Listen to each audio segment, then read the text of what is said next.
Hello guys, this is another episode of Rusho Reacts, where I react to stuff. In this video, I'm going to be reacting to the best YouTube network for small channels. Don't sign before watching that. So let's get started. Hello and welcome to another video. It's time to answer the age-old question for all of us YouTube creators out there. Should I partner my network with a multi-channel network? Good correction.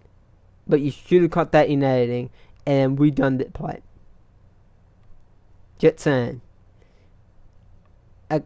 Yeah, like you can do that, but like it better to correct the error in the recording, and then instead of just plopping up what you actually meant to say.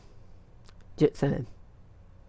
In this video, I'll be as unbiased as possible while telling you why exactly you shouldn't join any networks. Let's start off with the advantages of being a part of a network. Okay, those are all. Just because most networks don't actually help you, don't say that all networks do that.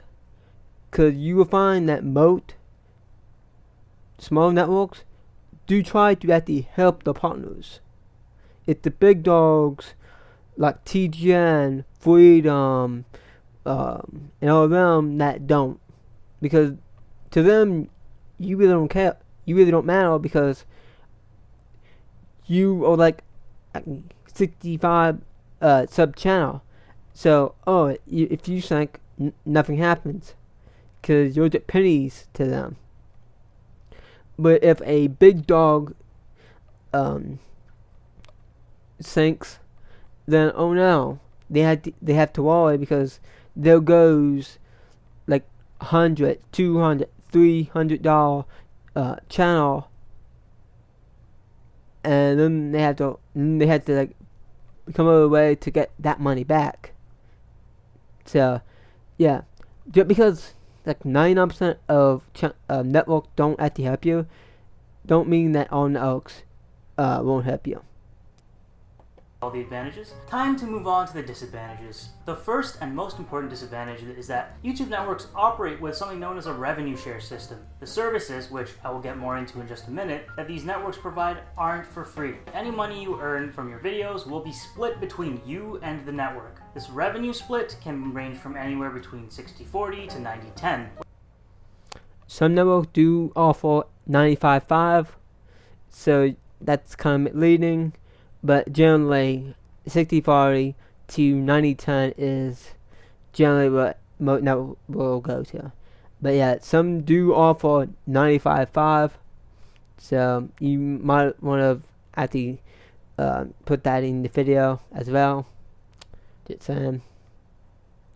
Where you earn the higher amount. In essence, you're paying your network to be a part of it. Under normal circumstances, you would pay for any other service that would benefit you, but to put it as blatantly as possible, networks will not benefit your channel. Broadband TV, Fullscreen, and Freedom are three of the most well-known networks on the site. Let's see exactly what they offer for up to 40% of the money that you make. Broadband TV advertises over 76,000 creators in their network. Scrolling just a little further down on their website reveals this subheading, Audience Development. Broadband TV claims to help you grow your channel and cross-promote with other brands, other creators, etc. Logically speaking, it would be extremely difficult for the network to help each and every one of their 76,000 partners to do this. Basically, it's not going to happen. Brands want to associate themselves with the most popular channels in order to get their advertisements out to as many people as possible, and pairing up with smaller channels realistically won't be able to accomplish this goal. All of the networks advertise this massive music library that gives you access to a bunch of music that you can use on your YouTube videos. I want to point out that everyone technically has access to all of this music. From my previous experience with being partnered with a network, you still need to pay a certain fee to use this music. It is not free. You could either pay the artist directly, or you could join a network, pay the network by means of revenue share, and then pay the artist as well. Option 1 seems like the better choice, but that's just me.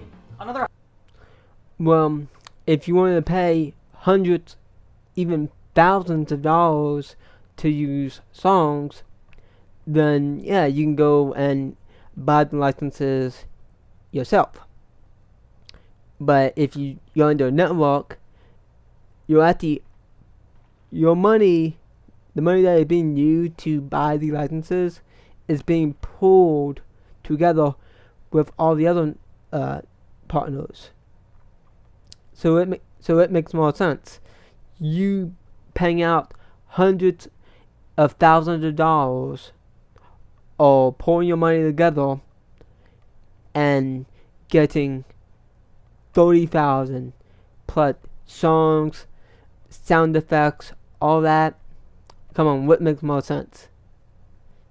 Paying thousands of dollars to get one song, one outlet permission to use the music, or pulling your money and getting hundreds of outlet permission to use the music in your videos.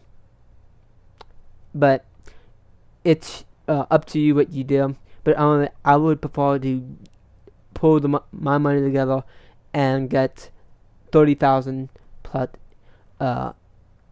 music licenses than just going and getting them one by one, which can cut into the millions of dollars. Highly promoted feature on all of the websites in each network's respective dashboard. This dashboard serves the same purpose as YouTube's own Creator Studio, except with a lot less features. For example, YouTube provides a real-time view count, whereas the networks do not. At the end of the day, all the data has to come from the source, which is YouTube. So what really is the point of using another dashboard? Right, because the YouTube dashboard won't account for the 40% revenue cut that the network will be taking. This last point, though, is what I think is really the most interesting one, and should really convince you not to join a network. Let's take a look at Fullscreen's frequently asked questions, where it is asked how Fullscreen can grow a channel's audience. Get this, the answer literally says that Fullscreen does not grow your channel, rather you do. The best way to get famous as a creator are to make awesome content, follow content creation best practices, and collab with other influential creators. This tells you that you're on your own. It then lists a number of tools that are provided by the network to help you do so. The same tools are available from Google. In a nutshell, you are the only one that can grow your channel, but the network will provide you with the same tools that do a worse job than already available tools from Google and YouTube. So, my final unbiased verdict on the question, should I join a YouTube network? No. You don't. Okay, now on the dashboard thing, that is true. Like, so totally not even needed, because all those there for is to show you what you make. But it's like, I really don't see the point in networks having dashboards or even full websites, because all a dashboard is and a website, it's just a big waste of money, unless you're like some big known brand. There is no real point in having a dashboard or a website. Like, if you're a small dog, then most likely you should build up your audience and brand on a YouTube channel. Once you got a good following and good funding behind you, then branch off and make a website and a dashboard if you are a YouTube network, or if you need a dashboard for whatever reason. But yeah, this has been my reaction to the best YouTube network for small channels.